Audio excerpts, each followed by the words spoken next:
Doctor Mahesh Sharma ji, BJP सांसद हमारे साथ जुड़ चुके हैं।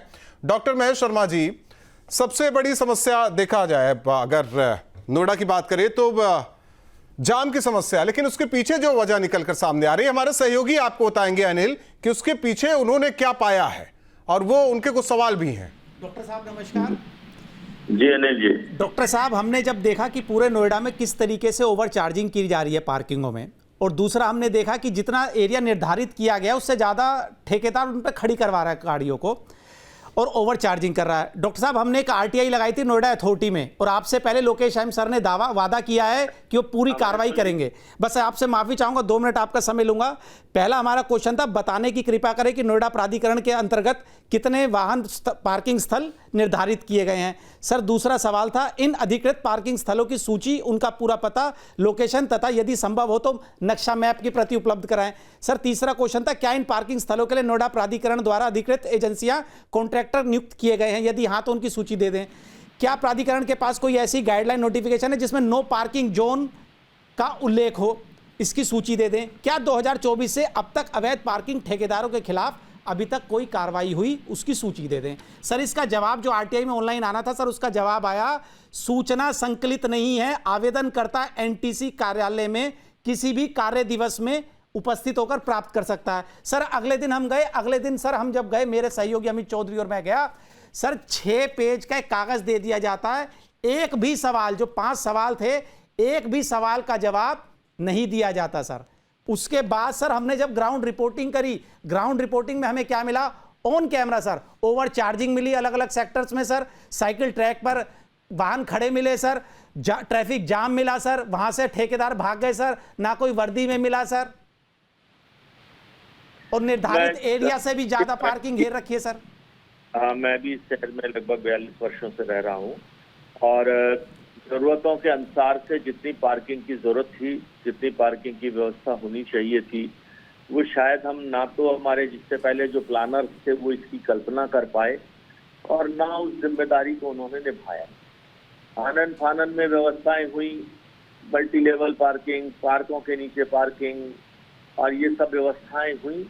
और ये जो आप तीनों विषय आ रहे हैं, ये सबके संज्ञान में है कि ठेकेदारों की अनियमितताएं, ठेकेदार अपने जितना एरिया उनको अलॉटेड होता है उससे ज्यादा एरिया में पार्किंग कर लेते हैं। ये सब हम लोगों के संज्ञान में भी है।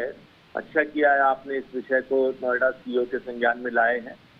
और सर, आप एक जाने माने जनप्रतिनिधि है और सुबह से शाम तक आप जनता की समस्याओं को सुलझाते हैं। जनता को आपसे बहुत उम्मीद है सर, और दर्शकों को बहुत उम्मीद है आपसे। सर, आप अपनी तरफ से क्या आश्वासन देंगे सर?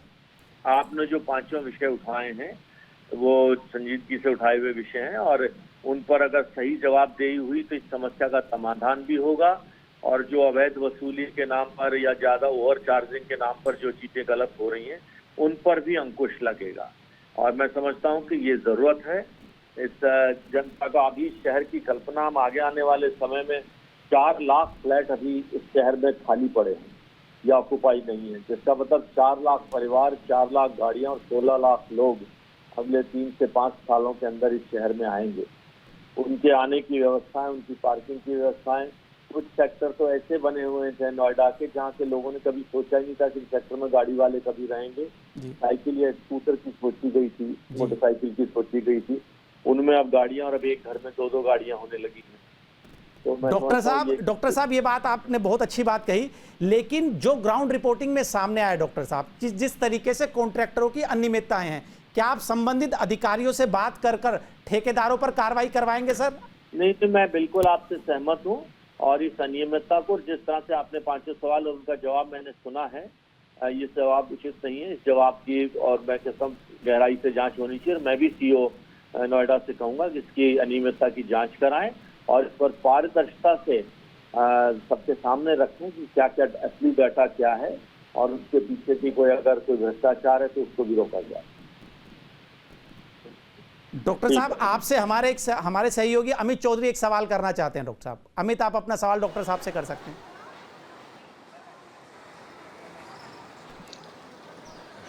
सांसद जी नमस्कार। आप तो शहर को जानते हैं, वाकिफ हैं अच्छी तरीके से। जो मुख्य बाजार हैं, सेक्टर 18 की बात करें, 62 की बात करें, जहां ज़्यादा इंडस्ट्री हैं या ज़्यादा MNC कंपनियां हैं, उन सड़कों पर पार्किंग का टेंडर दिया गया एक साइड गाड़ी लगाने के लिए, लेकिन 3-3 लाइन जो ठेकेदार हैं वो 3-3 लाइन लगाते हैं और सब लोग 10 मिनट का रास्ता 1 घंटे में तय करते हैं। संबंधित विभाग कोई कार्रवाई नहीं कर रहा है। बस आपसे एक जनप्रतिनिधि होने के नाते यही था कि किस तरीके की कार्रवाई ऐसी सड़कों पर जो सबसे ज़्यादा व्यवस्थित हैं, लोग परेशान होते हैं और जिम्मेदार पुलिस को माना जाता है जाम के पीछे, जबकि जिम्मेदार प्राधिकरण के संबंधित अधिकारी हैं। नहीं, मैं आपकी बात से सहमत हूँ कि सुबह और शाम ऑफिस आवर्स में तो इतनी दयनीय स्थिति होती है कि रिंग रिंग कर पार्किंग चलते हैं और पार्किंग के ठेकेदार और पार्किंग कॉन्ट्रैक्ट होने के बावजूद भी ये व्यवस्था सुलझती हुई नजर नहीं आ रही है। यहाँ से अगर आपको ग्रेटर नोएडा वेस्ट जाना हो तो कभी कभी 40, 45, 50 मिनट तक भी लग जाते हैं। मैं समझता हूँ इस विषय में मैं भी अधिकारियों से, यहाँ के CEO से और पुलिस कमिश्नर से, दोनों से बात है, इसका एक होलिस्टिक समाधान निकालने की जरूरत है। डॉक्टर साहब, आखिरी में बस आपका काफी एक आखिरी 1 मिनट लूंगा डॉक्टर साहब, आपको एक संज्ञान में बात लाना चाहता हूं। जो बहुमंजिला इमारतें बनाई, पार्किंग बनाई गई ना डॉक्टर साहब, वहां पर जो जानकारी हमें मिल रही है उसमें अब अलग अलग कंपनी, जो कार कंपनी होती है, उनका एक यार्ड बना दिया गया।